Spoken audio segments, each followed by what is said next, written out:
이번에는 고난과 영광이라고 하는 제목으로 고난주간을 맞이하면서 본문을 중심으로 함께 말씀을 나누려고 합니다. 오늘 주님의 말씀은 헬라인들의 질문에 대해서 주님께서 보이신 반응입니다. 즉 예수님은 이 오늘 본문 말씀을 통해서 자신에게 죽음이 임박했음을 말씀을 하십니다. 그리고 그 때가 이미 정해졌고 이제 가까이 왔음을 주님은 인식하고 계십니다. 이 때라는 것은 예수님을 대적하는 무리들이 만든 때도 아니고 전적으로 하나님의 의지에 의해서 생겨나는 때입니다. 때와 기한은 하나님께서 두셨다고 성경은 말씀합니다. 그리고 이 때라는 것은 예수님의 십자가의 죽으심과 관련이 깊습니다. 십자가에서 고통 가운데 죽으신 후에 그 때가 경과된 후에 예수님이 무덤에서 부활하시는 영광을 맞이하게 될 것을 주님은 인식하고 계셨습니다. 따라서 앞으로 당하게 될 이 십자가의 때는 실패의 순간이 아니라 이것을 깨닫는 주님에게는 이것은 승리를 향해서 가는 승리의 상징이고 영광을 얻기 위해서 당하는 고난임을 주님은 아셨다고 하는 것입니다. 자신의 죽음이 임박했음을 예수님은 늘 하나님 아버지께 기도하심으로 인해서 그 영적인 지각으로 그 때를 분간하실 수가 있었다고 하는 것이고 그 사건의 의미를 주님은 아셨고 그 사건 후에 이어지게 될 영광스러운 결과도 주님은 예상하셨다고 하는 것입니다. 그것은 마치 한 알의 밀이 땅에 떨어져 그 씨앗이 죽지만 많은 열매를 맺게 되는 것과 마찬가지로 주님께서 당하시게 될 십자가의 순환과 죽으심은 바로 그러한 의미가 있다고 하는 사실을 주님은 알고 계십니다. 즉 많은 열매라는 게 무엇이겠습니까? 하늘의 밀인 주님이 십자가에서 자기 몸을 버리시고 죽으심으로 얻게 되는 많은 열매라는 것이 과연 영적으로 무엇을 의미하는 것일까요? 그것은 예수님의 이 십자가의 구속 사역을 통해서 앞으로 많은 영혼들이 죄의 속박으로부터 벗어나서 하나님의 자유로 나아가게 될 것을 말씀하고 있는 것입니다. 이것이 첫 번째 많은 열매고요. 그래서 흩어져서 있는 하나님의 자녀들을 예수님의 십자가 죽음으로 하나로 모으게 될 것, 즉 교회가 이 세상에 세워지고 또 확장되어져 갈 것을 많은 열매로 주님은 보시는 것입니다. 지금은 비록 12명의 제자의 무리에 불과하지만 주님이 십자가에서 죽으심으로 인하여서 앞으로 많은 열매가 열려서 수많은 교회와 성도들과 제자들이 이 세상에서 일어나고 모이게 될 것을 주님은 자신의 십자가의 죽으심을 맞이하면서 이것을 깨달으셨다고 하는 것이죠. 두 번째는 많은 열매라고 하는 것은 이미 예수 안에서 새 생명 얻은 성도들이 이제는 예수님을 본받게 됩니다. 십자가에서 죽으신 예수님을 바라보면서 십자가의 은혜 가운데 본받고 변화를 받아서 거룩하게 되어짐으로 이 세상을 새롭게 성도들이 변화시켜 갈 것을 많은 열매라고 하는 말로 주님은 함축해서 말씀하신 것입니다. 즉 예수님의 십자가의 이 죽으심 때문에 우리들은 그걸 묵상하면서 예수님의 전인격에 감동을 받고 변화되어지게 됩니다. 성도가 예수님을 묵상하고 바라보면서 마음의 죄를 회개하고 또 그 앞에서 우리가 철저하게 겸손해지고 자기를 비우고 세상을 등지고 이렇게 주님을 본받게 되는 감동이 어디 있습니까? 바로 십자가의 죽으심에 있는 것입니다. 예수님의 십자가의 죽으심이 없다면 우리는 유대인들처럼 십자가의 죽으심과 부활을 믿지 아니하는 유대인들처럼 예수님을 그냥 선지자 중에 한 사람으로 그렇게 생각할지도 모릅니다. 그러나 십자가의 죽으심과 부활을 우리는 믿고 그 십자가의 예수님을 영적으로 늘 바라보기 때문에 마음에 큰 변화를 받고 우리 인격의 전인격적인 변화를 십자가의 은혜 가운데 경험하게 되는 것이죠. 그래서 이 세상을 영향력으로 십자가의 영향력, 보혈의 능력으로 변화시키는 그런 열매들이 우리 성도들의 생활 곳곳에서 열려지게 된다고 하는 것입니다. 그래서 십자가라는 것은 예수님의 속죄의 구속의 사역일 뿐만 아니라 성도들에게 모본을 보여주고 있다. 어떠한 것이 진정 하나님께 순종해서 믿음으로 승리하는 것인지에 대한 완전한 모범을 주셔서 도덕적으로 감화되게 한다는 거예요. 그래서 이것을 도덕 감화설이라고 신학적으로 합니다. 만족 대속설도 있어요. 그러니까 예수님이 죽으심으로 하나님의 공의를 만족시키시는 만족 대속설로 자기를 제물로 하나님께 바치셨다는 개념과 또 한 가지 성도들이 십자가를 바라보면서 회개하고 감화될 수 있도록 도덕적으로 감화될 수 있도록 죽으셨다는 도덕 감화설이 있어요. 두 가지가 십자가에서 주님의 십자가 죽으심을 통해서 맺게 되는 많은 열매라고 할 수가 있는 것입니다.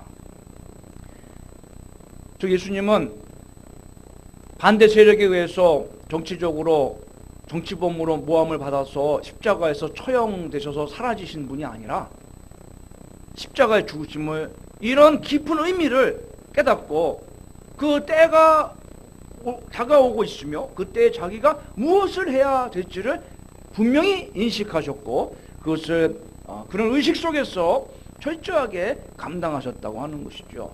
그래서 고통을 잊게 하는 이 쓸개탄 포도즙을 주님은 거절하셨던 것도 자신이 당하는 이 죽음의 극심한 고통도 자기가 온전히 감내해야 될 부분임을 주님은 깨달으셨기 때문입니다. 자, 이것이 바로 믿음이 아니겠습니까? 주님은 자신의 죽으심을 이와 같은 죽으심을 자기 죽음을 인해서 한 사람의 대속적인 죽음으로 인해서 많은 생명을 얻게 된다는 의미의 미랄의 비유를 통해서 한 알의 미랄의 비유를 통해서 그 뜻을 우리들에게 깨닫게 하셨습니다. 그러면서 우리도 이와 같은 삶을 인생의 가치관으로 신앙관으로 삼을 것을 말씀하고 계시죠. 자, 주님이 뭐라고 말씀하십니까? 25절을 한번 같이 읽어볼까요? 자기의 생명을 사랑하는 자는 잃어버릴 것이요 이 세상에서 자기의 생명을 미워하는 자는 영생하도록 보존하리라. 26절 사람이 나를 섬기려면 나를 따르라. 나 있는 곳에 나를 섬기는 자도 거기 있으리니 사람이 나를 섬기면 내 아버지께서 그를 귀히 여기시리라. 아멘. 자, 이 말씀을 잘 보시면 무엇을 의미하고 있습니까? 이런 한 알의 밀이 떨어져서 많은 열매를 맺는 죽음이 이런 모습이 예수님의 십자가 죽음에만 해당되는 말이 아니라 바로 예수님을 따라서 구원 얻고 하나님께서 귀히 여기심을 받아 천국으로 인도하시는 우리 구원받은 성도들도 따라야 될 삶의 가치관이고 신앙의 그런 자세라고 하는 것을 우리가 알 수가 있는 것입니다. 자기 생명을 미워한다는 것이 무엇일까요? 미워한다는 말은 혐오한다. 내가 싫어하고 혐오하고 멀리한다는 뜻입니다. 무슨 거미나 무슨 지네나 뭐 흉측한 이런 벌레가 있으면 여러분 어때요? 아이고 좋다 그러고 가까이 가서 이게 자세히 보고 만지고 그럽니까? 들었다 놓습니까? 어때요? 흉측하다 그러고 소리 지르고 뒤로 물러가고 만지기는커녕 이렇게 막 피하죠. 네, 그게 바로 미워한다는 거예요. 접촉하는 것을 꺼리고 어떤 그것에 대한 혐오감과 그걸 거절하는 그런 거부감을 가지고 멀리하는 것을 말해요. 자기 생명, 심지어 자기 생명까지도 이 세상에 속한 것 중에 제일 귀한 게 뭡니까? 우리들의 생명 아니겠어요? 네. 그것까지도 우리가 이렇게 멀리하고 가치를 두지 않는 그런 모습이 필요하다 하는 것입니다. 야, 이 단어를 하나님이 어디 쓰셨냐 하면 유대인들이 이렇게 제물을 가져올 때 믿음으로 드리지 않고 이방신을 섬기면서 하나님께서 제물을 가져와요.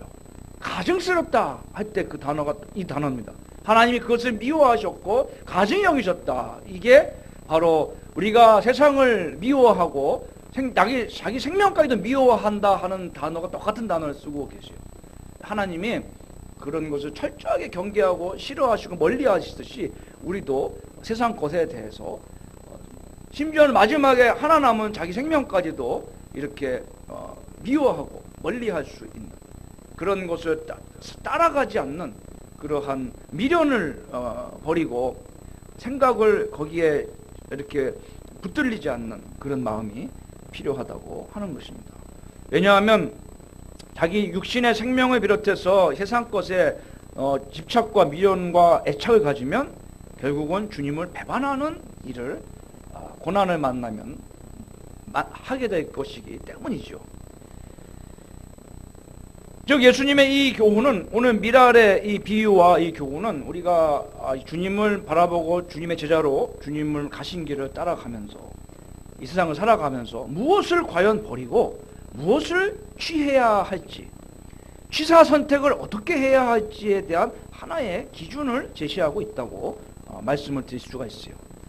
주님은 마태복음 6장 24절에서 이렇게 말씀하세요. 한 사람이 두 주인을 섬기지 못할 것이니 하나에게 충성하면 다른 하나는 소홀히 할 수밖에 없다.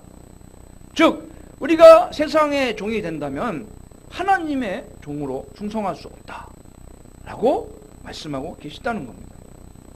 주님은 이것에 대해서 친히 오늘 말씀에 모범을 보이셔서 주님이 하나님이 기뻐하시는 열매들을 얻기 위해서 십자가의 죽으심도 마다하지 않고 받으셨던 것처럼 우리들도 그러한 자세로 주님을 따르라고 권하고 계시다고 하는 것이죠. 세상적인 생명을 미워한다는 것이 다른 말로 자기를 부인하는 것으로 주님 말씀하십니다. 자기를 부인하고 자기 십자가를 지고 나를 좇으라. 즉 주님을 좇는 것입니다. 주님을 좇으려면 우리 각자에게 주님이 감당하신 멍에가 있어요. 십자가가 있습니다. 이것은 나를 사랑하고 나를 위하면 절대 못 지는 짐입니다. 나를 부인할 때 주님이 내게 지어주신 십자가를 질 수 있고 그래야만 주님의 뒤를 가신 길을 따라갈 수 있는 자격이 부여된다. 그래서 결과는 어디입니까? 주님이 하나님 나라 우편에 앉으셨던 것처럼 우리도 하나님 아버지께로 들어가게 된다. 즉 천국의 하나님이 우리를 인도하여 주실 것이라는 말씀입니다. 자, 이러한 삶을 구약시대 때 철저히 살아서 믿음의 조상 의인의 반열에 오른 분이 있죠. 누굽니까? 예? 욥도 물론 욥도 그렇습니다. 역시 저를 뛰어넘습니다. 성도님들은. 저는 그 생각은 안 했는데 대표적인 사람 욥과 또 한 가지 욥보다 동시대 사람이지만 아브라함이죠. 아브라함이 그런 삶을 살아서 믿음의 조상 의인이 되었습니다. 아브라함 생애를 한번 여러분이 묵상을 해보세요. 정말 예수님 많이 닮았습니다. 정말 자기를 부인하는 믿음 생활이 어떤 것인지 아브라함은 너무 잘 보여주고 있다는 겁니다. 세 가지 면에서 구체적인 예를 들 수가 있어요. 하나님이 욥이 죄송합니다. 아브라함에게 감화가 되어서 그래요. 아브라함에게 하나님이 요구하신 게 처음에 뭡니까? 내 본토지쪽 아비집을 떠나서 내가 내게 지시하는 땅으로 가라. 본토지쪽 아비집엔 모든 걸 다 있어요. 이 세상에서 아브라함이 죽을 때까지 편안하게 안정된 삶을 살 수 있는 모든 것이 아비집에 다 있어요. 그 물려받아도 그냥 살면 돼. 예, 다 있어요 거기에. 땅도 있고 밭도 있고 거기에 아버지가 하는 우상 만드는 가업만 이어도 이 사람은 돈을 엄청나게 벌면서 편안하게 호의호식하면서 살 수가 있어요. 그거 다 얼마나 아까워요. 집도 다 져놨는데 그걸 다 버리라는 겁니다. 하나님 이거 아까운 거 어떻게 버립니까? 지금 돈 잘 벌 수 있는 아버지 가업을 이으면 내가 돈 엄청나게 벌 수 있고 아버지가 벌어서 나를 위해서 나에게 물려주려고 이거 다 져놓고 다 쌓았는데 이걸 버리고 가라니 말이 됩니까? 이건 정말 보통 일이 아닌 거죠. 근데 아브라함은 갑니다. 단 아버지 데라를 데리고 갔어요. 육정이 있기 때문에. 하나님 그때 아버지도 버리고 갔으면 예수님이 말씀하신 것처럼 배도 버리고 아버지도 버리고 따라 나섰잖아요. 장사 지내고 가겠다는 사람 죽은 자는 죽은 자에게 맡기라고 그 아버지 장사 지내지 말고 오라고 주님 말씀하셨어요. 아브라함이 만약 그렇게 했다면 25년이 빨라졌을 거예요. 근데 데라가 죽을 때까지 하나님은 아무 말씀을 안 하십니다. 완전한 순종이 아닌 거죠. 25년이 그렇게 흘러가요. 데라가 죽을 때까지. 99세 때 하나님이 말씀하세요. 완전한 하나님 뜻대로 완전히 안 하면 하나님이 이렇게 완전히 그 조건이 맞춰질 때까지 가만히 계신다는 거예요. 우리 하나님 정말 엄청나신 분이에요. 우리 인간이 급하지 하나님 급할 게 아무것도 없어요. 보면 조건이 딱 하나님이 원하시는 조건들을 우리가 갖춰줘야 하지만 하나님은 안 급해. 우리가 급한 거예요. 급하면 내가 조건을 맞춰드려야 되는 거죠. 그래서 본토지주 아비집을 버린다면 아무것도 확실하게 보장되어 있지 않은 상태에서 다만 하나님이 지시하시는 땅을 향해서 가야 되는 문제가 있었어요. 아브라함은 그것을 어쨌든 했습니다. 대단한 겁니다. 두 번째, 하갈과의 사이에서 사라의 몸종인 하갈과의 사이에서 장자 이스마엘을 보게 됩니다. 그런데 문제가 생기죠. 그 하갈과 이스마엘을 내어 쫓아버려요. 사라가 괴로워하기 때문에 내어 쫓아버려요. 어쨌든 자기 장자 아닙니까? 아무리 여종에게서 낳지만 이스라엘 제도는 그 상관이 없어요. 무조건 처음 나면 그 장자입니다. 서자 이런 개념이 없어요. 저 장자가 하나님이 원하는 씨가 아니라는 거예요. 저 사람 몸에서 나야 된다는 거예요. 하나님이 이거는 아니다. 네 생각에는 장자지만 내가 생각할 때는 조건이 이게 맞지가 않는다. 그래서 어떡합니까? 하나님께 말씀에 순종해서 하나님 뜻인가 보다. 너무너무 마음이 아팠습니다. 아이가 아버지 정 가장 많이 느낄 때예요. 그때 쫓습니다. 가차없이 쫓아버렸어요. 얼마나 철저하게 했냐면 먹고 살 땅이나 뭐 돈은 줘서 보내야 되잖아요. 하나도 안 줍니다. 그냥 몸만 쫓았어요. 애가 목말라서 못 먹고 목말라서 굶어 죽게 생겨서 하갈이 아이의 이스마엘 울음소리 듣고 바라봅니다. 활 쏘는 데서 위치에서 바라봐요. 그거는 이렇게 이스마엘 울다가 탁 쓰러지면 죽어서 쓰러져 보면 그때 묻어주려고 온 거예요. 아무 대책 없이 쫓아낸 겁니다. 아브라함이 왜 이렇게 몰인정하게 했을까요? 경험을 했거든요. 본토지주 아비집을 버리라고 그랬을 때 내가 아비를 데리고 갔다는 거예요. 돈도 가지고 갔다는 거예요. 가져갈 만큼 다 가져간 겁니다. 아버지가 남겨놓고 그러면 아버지가 다 주고 가야 되는 건데 아버지가 오니까 아버지 딸린 재산, 유동할 수 있는 재산은 다 가지고 온 거예요. 의지한 거죠. 그랬더니 하나님이 이게 하나님을 그 다음에는 하나님이 만나주시라. 한번 경험을 했거든요. 그러니까 이제는 가차없이 내어 쫓습니다. 여기까지는 대단한 거죠. 보통 사람 못하죠. 그런데 여기까지 했어요.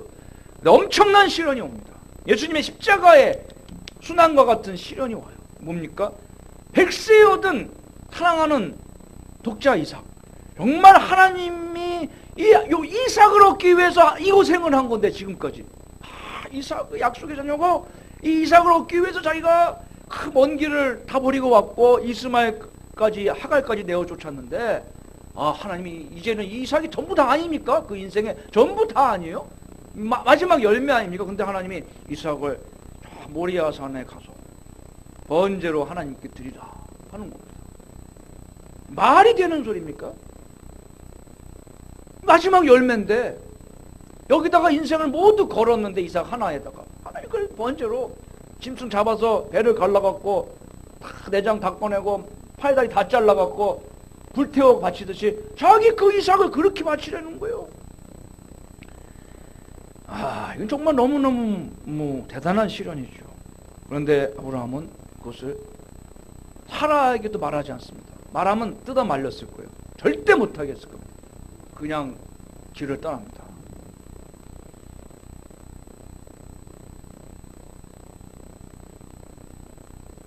나무랑 번제들의 나무 이런 거 다 가져가요. 칼도 가져갑니다. 번제 어린 양은 어디 있습니까? 이삭이 물어보잖아요. 그것은 모든 번제할 준비가 다 됐는데 양은 안 가져가는 거예요. 이삭이 아는 겁니다. 그거는 진짜로 이삭을 염소처럼 소처럼 양처럼 찢어갖고 죽여서 번제로 태워 바치려고 아브라함은 결심하고 갔다는 거예요. 모든 준비를 다 해갖고 갑니다. 자, 근데 성경은 이 좋은 편을 택했다고 말씀합니다. 그래서 아브라함은 하나님의 약속과 축복을 받고 그 기업을 얻게 되는 그런 약속의 후사가 되게 된 것이죠. 자기에게 소중한 것은 아브라함처럼 예수를 위해서 포기하는 사람도 있고, 예수님을 따르기 위해서 내게 아무리 소중한 것일지라도 기꺼이 버리는 사람들이 분명히 있습니다. 영생을 이들은 바라봤고 그것을 추구하기 때문인 것이죠. 우리가 주님을 따르고 섬긴다고 하면서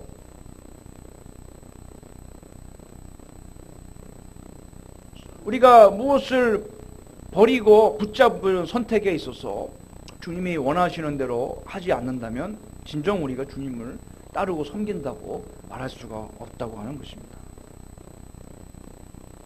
불 속이나 물 속에는 우리가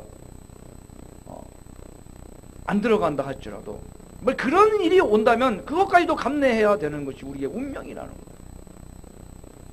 각오가 있어야 되겠다고 하는 것입니다.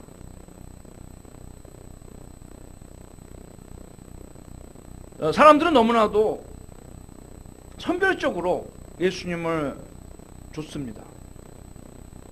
자기에게 가령 해가 되지 않고 앞으로 이 길을 갈 때 내게 어려움이 예상되지 않는 경우에는 주님을 따를 뿐만 아니라 내가 앞장서서 남보다 앞장서서 가려고 해요.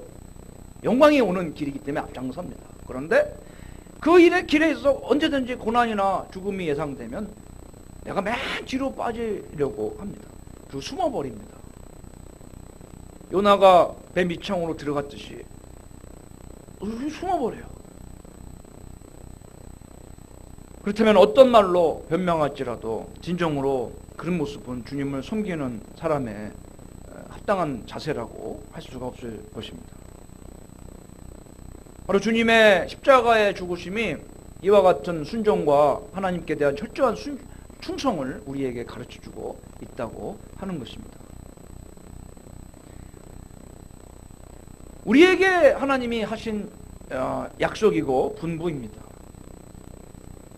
아무리 위대한 명예와 권력을 이 세상에서 얻은 사람일지라도 그 사람이 예수님을 믿고 섬기지 않는다면 하나님께서는 그 인생에 아무런 가치도 부여하지 않으십니다. 여러분이 부동산을 집 2,000채를 가지고 있고 10년 전 데이터지만 한국에서 집을 제일 많이 갖고 있는 사람이 2,000채가 넘는다고 하죠. 몇백억, 몇천억의 돈을 갖고 있다고 해도 남들 볼 때는 엄청난 성공을 이룬 삶이지만 예수님을 믿고 예수님을 섬기는 삶이 아니었다면 하나님은 그 인생에 아무런 가치를 부여하지 않으십니다. 그냥 잊혀질 안개 같은 인생이고 풀꽃 같은 영광이고 쓰레기 같은 삶인 것입니다. 모든 사람은 단 한 가지 여부에 따라서 평가해 봤습니다. 예수님을 진정으로 섬겼는지에 따라서 평가해 봤고, 하나님이 주시는 영예를 그것에 따라 얻기도 하고, 반대로 하나님이 내리시는 형벌을 당하기도 되는 것입니다. 따라서 우리 각자 인생의 궁극적인 성공과 실패는 바로 진실된 마음으로 주님을 따르고 섬기는가의 여부에 의해서 결정되어진다고 할 수가 있습니다. 가룟 유다도 똑같은 사도의 반열에 올랐고 제자들이었어요. 그 중에서 특출을 났습니다. 돈을 만지는 회계에 중차대한 임무를 부여받았고, 그래서 여인이 마리아가 막달라 마리아가 예수님의 머리에 향유를 부을 때 꾸짖었습니다. 누가 꾸짖었어요? 가룟 유다가. 왜? 그럴 만한 권한이 있었어요.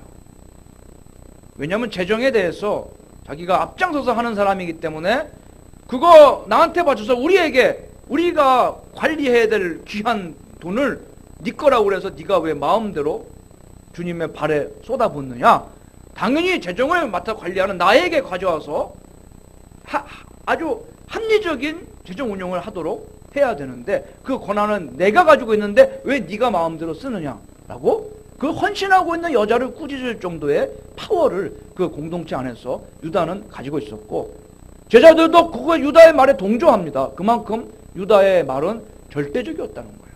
신뢰를 얻고 있었다는 겁니다. 그런데 어떻습니까? 예수님께 책망받아요. 나지 아니하면 좋았을 뻔했다. 배가 터져서 창자가 쏟아져 죽습니다. 그 자리를 다른 사람이 대신, 마띠아가 대신합니다. 무엇 때문에요? 예수님은 따랐지만 마음속에 세상에 대한 명예와 돈을 원했기 때문이에요. 도둑놈이었다고 말씀합니다. 예수님을 따르는 길에서 내가 돈을 얻고 부자가 되고 권력과 명예를 얻지 못한다면 그는 예수님을 은 30에도 은 30냥에도 팔아버릴 수 있는 그런 마음 상태로 주님을 따랐다고 하는 것이죠. 자, 버리지 못했다는 겁니다. 그 세상을 버리고 예수님 가시는 길에 의미 깨닫고 따라가야 되는데 그런 세상을 버리지 않았다는 거예요. 예수님을 따르는 것을 세상에 성공하는 수단인 줄 알고 연락과 평화를 위해서 성공을 위해서 갔는데 그 길이 자기가 생각했던 그 길이 아니라 정말 이거는 망하는 길이고 죽음을 향해서 가는 길이었기 때문에 그는 그 길에서 돌아섰다고 하는 것이죠. 십자가를 앞에 두고 유다가 예수님을 배반한 것이 아니라 처음부터 유다의 마음은 예수님께 돌아서 있었다고 하는 것입니다.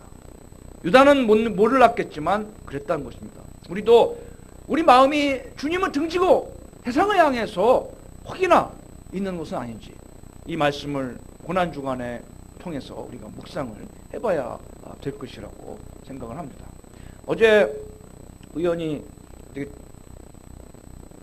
TV를 이렇게 저녁 때 보다가 EDU라고 하는 교육방송 채널인데 거기서 공부의 배신이라고 하는 다큐 프로가 있어요. 그거를 보게 됐는데 애들이 막 엄청 공부 열심히 하는데요. 지방에 일반 고등학교나 중학교 애들이 흑수저죠. 그래서 흑수저를 하는 애들이 환경에 굴하지 않고 그래도 자기가 할 수 있는 것은 성공을 위해서 할 수 있는 건 공부밖에 없기 때문에 부모 원망하고 환경 탓해서 뭐하냐. 차라리 그럴 시간 있으면 공부를 피터지게 열심히 하자. 그래서 손에 여자애인데 손에 막 굳은 살 딱지 가지고 할 때까지 교과서를 계속 쓰는 거예요. 걔 말로는 토시 하나 안 틀리고 교과서 내용을 다 옮겨 적을 수 있을 때까지 써야 안심이 된다는 걸 쓰는데 시험 때가 되면 이 손가락 움직일 수가 없대요. 너무 많이 써서. 그래서 손수건으로 펜에다가 손을 감아서 고정시키고 손목을 움직여서 쓰더라고요. 눈물 같아요. 자기가 할 수 있는 것은 오로지 그렇게 공부하는 것밖에 없다는 거예요. 누가 가르쳐주는 사람이 없으니까. 그래서 저기 의사 되려면 필히 가야 된다는 산상고에 걔가 입학을 해요. 갔더니 이미 초등학교 때 고등학교 수학 과정을 다 하고 온 애들이 대부분인 거예요. 걔는 지금 중3 때 자기 혼자 고등학교 1학년 수학을 예습을 해갖고 왔는데 이미 그걸 초등학교 때 고3까지 다 해갖고 중학교 때 이미 고등학교 들어오면서 고3 때까지 공부가 다 돼 있는 거예요. 경쟁이 됩니까? 얘가 그러는 거예요. 자기 출발선이 워낙 뒤에서 출발됐고 출발선이 다르고 또 엔진이 다르다는 거예요. 다른 애들은 엔진이 굉장히 날아다니는 로켓 엔진인데 자기는 너무 엔진이 나쁘다는 거예요. 그래도 어떡합니까? 문밖에 할 게 없어서 한다. 또 한 남학생은요, 부모가 중산층인데 어려워요. 어렵지 않지 중산층인데 이러는 거야. 막 울면서 자기가 이제 알았는 게 후회가 되지만 그래도 자기가 그 부모의 혜택을 못 받았지만 나중에 부모님을 편안하게 자식으로서의 책임을 다하려면 내가 성공해야 된다는 걸 알았다. 그 쉽지가 않다. 그것도 부모님은 내가 책임지고 또 뭐 집도 더 큰 걸 사드리고 하려면 내가 돈을 벌고 직장에 좋은 데 가야 되니까 그러려면 좋은 대학에 가야 되니까 공부를 한다고 그러면서 하는데요. 그런 애들을 보니까 뭘 느꼈냐면 제가 공부를 열심히 하라는 얘기가 하는 게 중요하다는 얘기가 아니에요. 이거예요. 멀리 보고 있다는 거예요. 그러니까 시기를 분별한다는 거예요. 내가 고등학생의 내 지금 가정 형편에 내 위치에서 내가 내 미래를 위해서 지금 무엇을 해야 되는지를 애들이 알고 있다는 거예요. 그 나이에. 철이 빨리 들은 겁니다. 철이 들었다는 개념을 제가 여러분에게 지금 말씀드리는 겁니다. 철 들었다 이게 뭐냐면 똑같이 철 들었다가 뭐예요? 철 시기 봄철, 여름철, 가을철, 겨울철 이 시기를 내가 분간할 줄 아는 거. 지금 농사 지을 때다, 씨를 뿌릴 때다, 지금은 뭐 밭을 맬 때다, 지금 파종은 끝났으니까 이제 수확을 거둘 때다. 이 시기를 분별해서 그때 내가 뭘 해야 되는지를 아는 그것이 철드는 거예요. 걔들은 학생이기 때문에 학생으로서 자기가 할 수 있는 건 공부라는 거예요. 그 여자가 그래요. 한때지 나중에 나이 들어서 공부하라고 아무도 말하지 않고 공부 많이 했다고 나이 들어서 공부 열심히 한다고 칭찬해 주는 사람이 아무도 없어요. 왜냐면 그때는 일할 때지 공부할 때가 아니니까. 학생으로서 할 수 있는 것이 공부이기 때문에 나는 공부한다. 우리의 1년은 이런 얘기를 하는 거예요. 여자가 이런 얘기를 하는 거예요. 우리의 1년은 학생 때 젊은 아이들의 1년은 어른의 1년과 다르다. 어른의 1년은 그냥 반복되는 한 달일 뿐이지만 아이들은 엄청난 변화를 겪으면서 성장해 가기 때문에 내가 남들 성장할 때 나도 같이 커야 되기 때문에 열심히 한다 말하는 거예요. 철드는 거 아니겠습니까? 시기를 분별할 줄 안다는 거예요. 근데 그게 중요한 게 아니라 이 세상에서의 시기도 분별해야 되는데 잎사귀가 연해지면은 이제 여름이 온다. 아는 거 아니에요? 자, 분별할 줄 알아야 된다고 주님 말씀하세요. 하늘이 흐리면 그 다음날 비가 온다. 하물며 이 우주 역사의 시작과 종말 이런 시기를 영적으로 우리가 분별해야 된다 이거 아니겠어요? 주님은 그걸 하십니다. 자기가 십자가의 순간이 지금 자신에게 다가오고 이제 임박했다. 이 사건은 무슨 의미가 있고 내가 무슨 역할을 해야 되는지 주님은 너무 잘 아셨다고 하는 거예요. 그걸 우리 보러 하늘의 미랄이 돼서 많은 열매를 맺으라고 부탁을 하십니다. 신앙적인 성숙이 무엇인지에 대해서 우리가 이 시간 살펴보았습니다. 예를 들은 학생들이 철들은 착한 학생인 이유가 그 사람들이 그러면 놀고 싶다는 거예요. 그러나 불안해서 놀 수가 없다. 꿈이 있기 때문에 해야 될 일이 있기 때문에 불안해서 놀 수가 없다. 놀면서 신앙생활도 막 설렁설렁하면 얼마나 좋습니까? 그렇죠? 세상 거 다 하면서 설렁설렁하고 죽기 전에 직접 뭐 고백하면 되지. 너무 쉬워요. 근데 그렇지가 않다. 철이 들은 사람들은 분명히 내가 포기하고 노는 걸 포기하고 공부하듯이 학생이 우리가 정말 달콤한 세상의 어떤 유익이나 명예나 이런 것을 우리가 버리고 정말 주님처럼 하나님이 원하시는 그런 일에 신앙에 더 가치를 둘 수 있는 그러한 삶을 살아갈 때에 정말 하나님이 기뻐하시는 성숙한 믿음의 사람으로 나아가는 삶이라고 그렇게 생각을 할 수가 있습니다. 내 안에 진정 하나님을 따르고자 하는 선한 것이 우리 속에는 사실 없습니다. 우리 그렇게 착한 사람들이 아닙니다. 그래서 날마다 우리 자신을 죽이는 싸움을 해야 되는 거예요.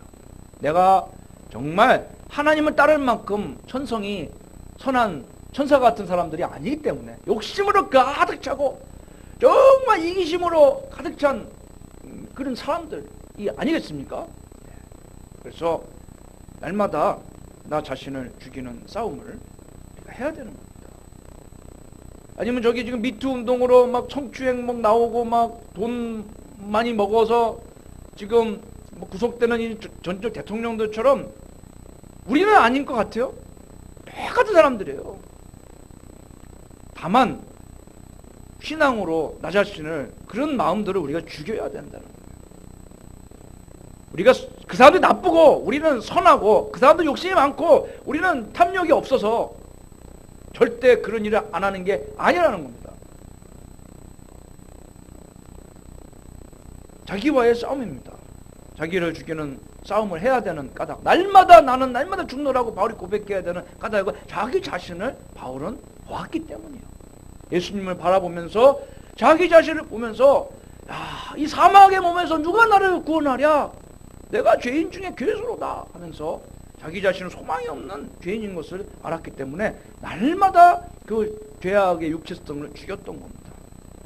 그리고 날마다 다시 사노라고 이제 나는 날마다 죽고 내 안에서 날마다 다시 살아나는 건 내가 아니라 예수 그리스도께서 살아나는 것이다. 내가 사는 것은 내가 아니라 예수님이 내 안에 계신 예수님이 사는 것이다 라고 그리스도만을 고백을 할 때 이것이 믿음으로 승리하는 그런 성숙한 신앙의 길이 열리게 됨을 믿습니다. 그 신앙의 출발점은 내가 죽고 예수님이 사는 출발점은 내 죄뿐 아니라 정욕을 십자가에 못 박는 그 신앙에 달려있다. 그것은 하늘에 미리 떨어져 땅에 죽는 것이다. 십자가에서 정과 욕심을 못 박는 그런 십자가를 바라보는 고난주간 한 주간이 되시기를 간절히 소원합니다.